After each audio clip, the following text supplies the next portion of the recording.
Mesdames et messieurs, bonsoir, bienvenue. Si vous nous prenez en marche, vous suivez le 19h30 au sommaire de ce journal. La rubrique Escale 225 nous conduit ce soir dans le district des Savanes, au nord de la Côte d'Ivoire.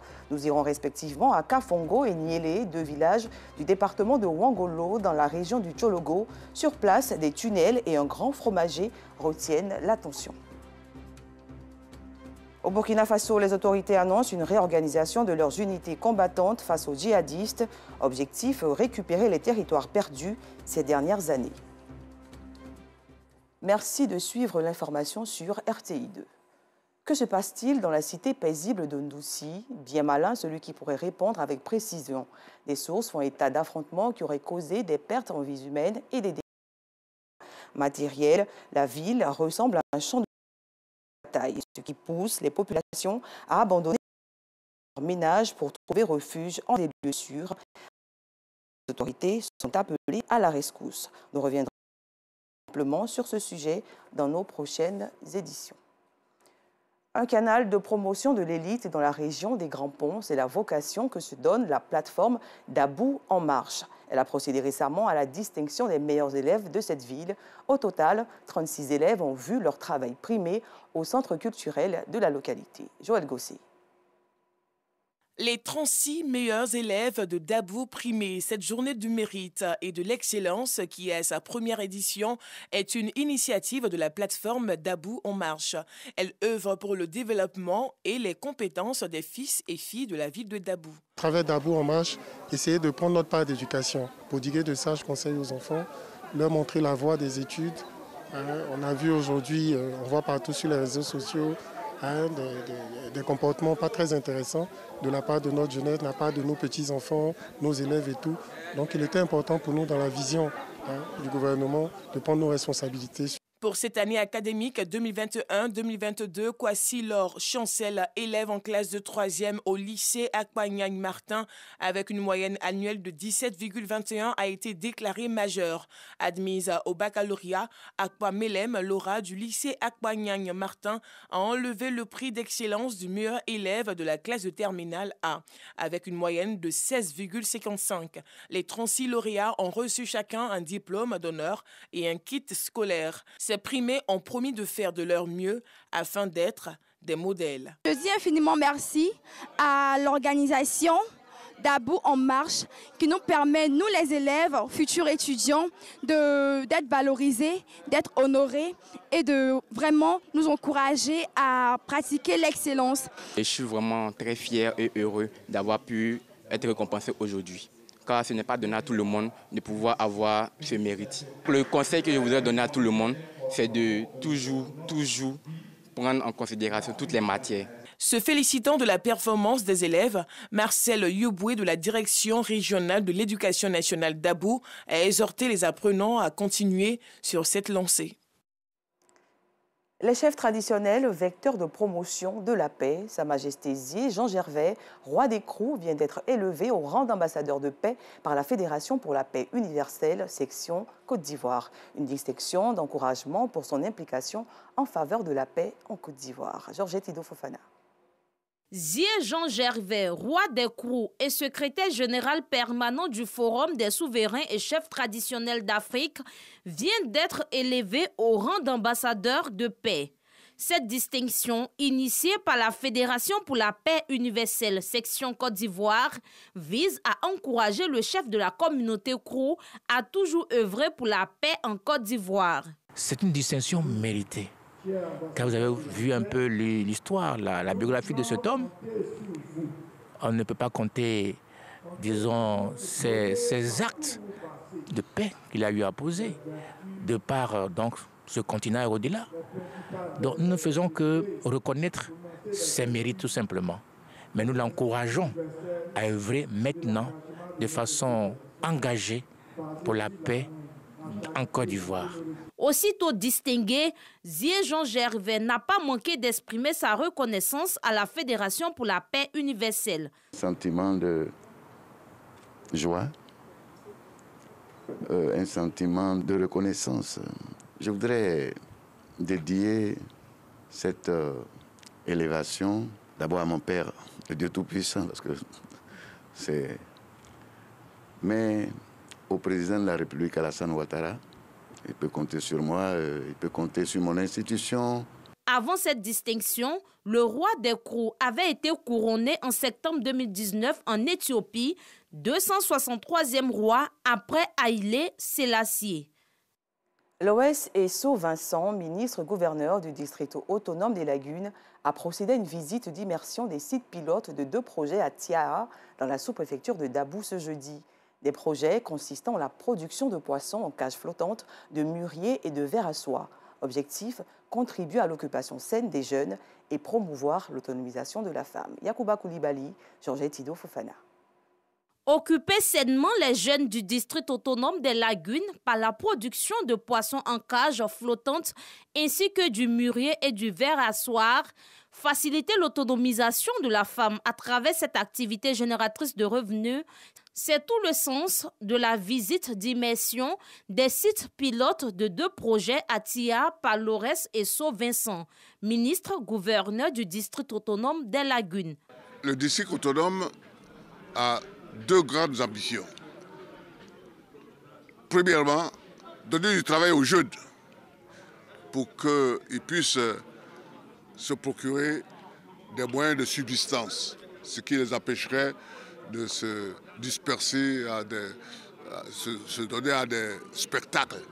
Du fait que les jeunes s'engageront dans cette opération, du coup, les femmes sont intéressées puisqu'il faut vendre le poisson quand il est produit. La présence du ministre-gouverneur du district autonome des Lagunes rassure le partenaire technique qui a déjà réalisé sur une superficie de 5 hectares une dizaine d'étangs de 5000 m² au coût d'approvisionnement. Je suis venu en Côte d'Ivoire avec le district, le ministre-gouverneur, dans le cadre de l'élevage du tilapia, pour pouvoir former les jeunes et ensemble avec le district voir comment les installer par l'élevage en étang et puis surtout en case flottante. Ce sont 300 jeunes qui bénéficieront des formations assurées par le partenaire technique chinois avant leur déploiement sur les différents sites de production. Pour ce projet-là, on est très contents. Nos enfants ne vont plus faire des mauvaises choses. Les femmes même vont travailler avec ces Chinois. C'est bienvenu. On dit merci à papa Vincent. Ce projet, ça nous arrange. En tout cas, c'est une opportunité pour nous. On a foi que ça va porter.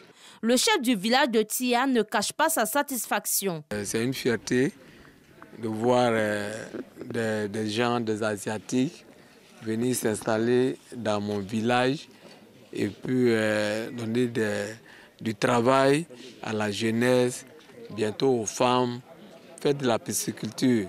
Avant de se rendre à Tiaa, Esso Vincent Loès a fait une escale à la station d'alévinage de Mopoyem pour comprendre le mécanisme de fonctionnement et les réalités de cette zone de production. Ces projets d'un coût global de 8 milliards de francs CFA visent à réduire les importations en poissons estimées à 5 000 tonnes par an et à promouvoir la culture du mûrier et du ver à soie. La ville de Divo, dans la région du Lodjibois, n'est pas restée en marge des festivités marquant les 62 ans d'indépendance de la Côte d'Ivoire. Pour vivre cette célébration, un concert géant avec des artistes en vogue a été offert à la population par les autorités de la ville. Le spectacle en images avec Clément Boko. Bamba Amisara, Safarel Obiang, Ariel Chené et bien d'autres artistes se sont succédés au stade municipal pour égayer la population de la commune de Divo. C'était à l'occasion de la célébration du 62e anniversaire de l'indépendance de la Côte d'Ivoire.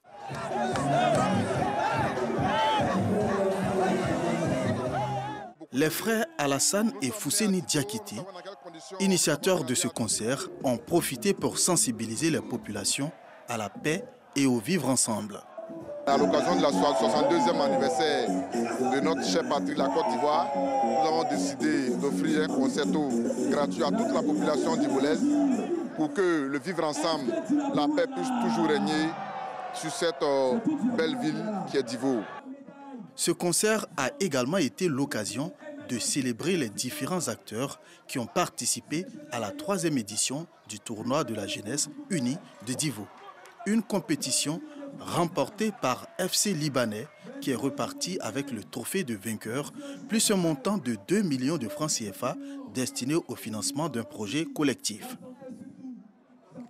Rendons-nous à Douromossi, un village du département de Kounfao dans la région du Zanzan. Les populations de cette localité ont également vécu avec ferveur l'indépendance de la Côte d'Ivoire. Joël Gossé. Le village de Doumorossi, dans le département de Kounfao, a abrité le 7 août la célébration de la fête de l'indépendance.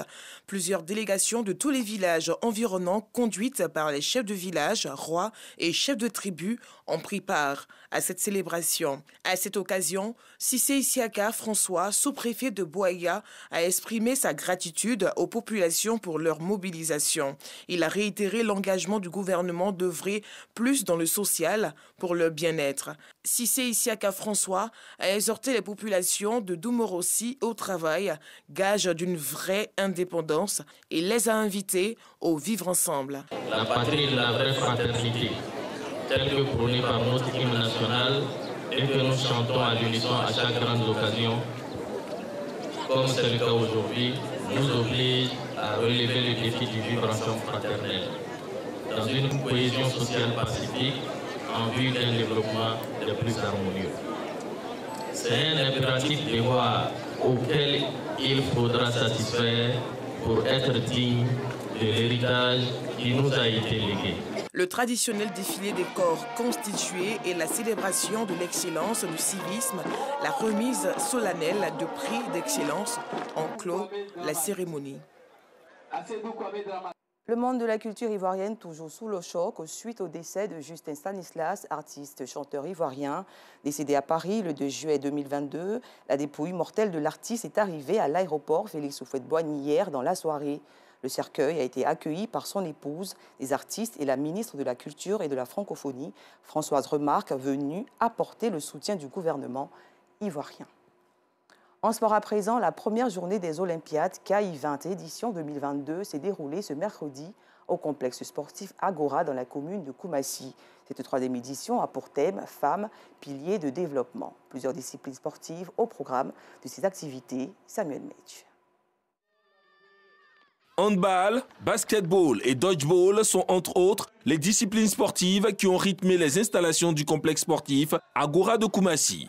Et ce, à l'occasion de la première journée sportive des Olympiades KI20, édition 2022. Dans des rencontres plaisantes et âprement disputées, ces jeunes sportifs ont fait montre de leur talent en présence de plusieurs personnalités et amateurs de sport. La Guinée et la Côte d'Ivoire sont deux pays frères, amis, liés par l'histoire. Cette occupation à partir du sport va vraiment fortement impacter sur leur épanouissement. Et je me dis que c'est une initiative à saluer et à encourager. Le sport est un facteur de développement à tout niveau. Nous sommes là pour assister, pour aider et apporter notre contribution pour que l'événement soit un succès total. Pour cette troisième édition, les Olympiades KI20 se dérouleront du 8 au 13 août 2022 et seront clôturées par une activité éco-citoyenne. Placée sous le thème « Femmes, piliers de développement », cette troisième édition est parrainée par Antonio Soiré, président du club guinéen Oroya AC. Un tour à présent au Burkina Faso, l'armée du pays des hommes intègres veut réorganiser ses unités combattantes afin de récupérer les territoires perdus ces dernières années aux mains des djihadistes qui ne cessent d'user de violence. À travers une conférence de presse ce vendredi, le général Barthélemy Simporé affirme que l'objectif est de densifier progressivement le maillage pour, dit-il, réduire les capacités de mobilité des groupes armés terroristes et protéger les zones qui ne sont pas encore menacées. Partons à présent pour l'escale 225.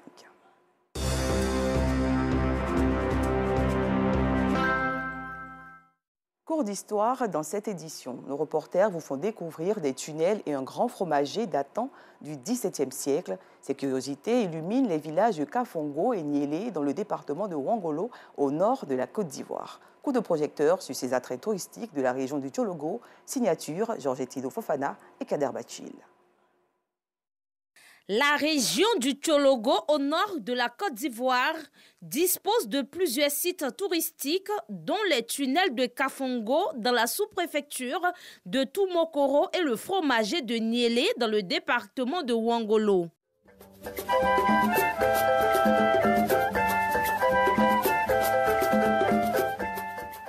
Avant la découverte de ces sites, nous faisons escale chez le chef du village de Tumukoro pour les civilités. Le tournage peut commencer. Direction Kafongo, où se trouvent les tunnels. S'ils servaient autrefois de lieu de cachette aux populations de Kafongo pendant l'invasion de Samori Touré, aujourd'hui, ils représentent un riche patrimoine. À l'époque, c'est les gens nos anciens parents qui habitaient dedans. Quand on disait qu'il y a la guerre, les gens rentrent dedans pour se cacher. Et puis il y a un surveillant qui est sur l'arbre en haut. Au nombre de 3, les tunnels de Kafongo sont situés dans une forêt sur une colline. 2 à l'extrême gauche de la forêt et 1 à l'extrême droite. Quand les gens rentraient, ils sortaient par ici. Nous, on n'a jamais essayé de rentrer dedans. Mais cela ne veut pas dire que personne ne peut pas rentrer dedans. Nous-mêmes, on n'a jamais rentré dedans. Pour conserver ce bien, les fils du village s'y rendent chaque semaine pour l'entretien.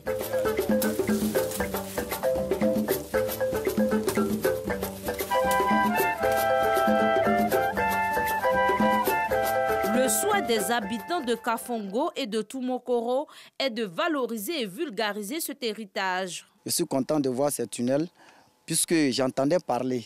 Je ne savais pas qu'il y avait des trucs comme ça. Je lance un appel à tous ceux qui veulent venir visiter les tunnels pour qu'un jour aussi, il puisse y avoir des touristes qui viennent visiter. C'est un lieu qui nous plaît aujourd'hui. On pense que les gens ont commencé à faire la visite, que ça serait un lieu de touristes où les gens vont venir visiter, où les Blancs vont venir visiter le coin aussi.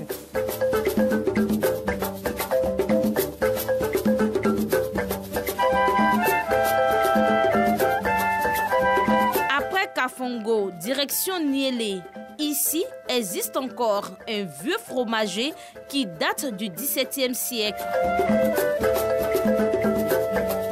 Cet arbre-là, c'est un homme. Parce que le fait déjà de dire que c'est un homme, ça attire. Cet arbre sert de lieu de rencontre aux populations. C'est ici que toutes les grandes décisions se prennent. Cet arbre-là, on l'adore. Et toutes les grandes décisions, avant d'aller faire l'initiation des jeunes gens, c'est sous cet arbre qu'on vient prendre cette décision. Et avant la fin de leur mandat, pour ne pas dire, c'est ici encore qu'on fait la finition.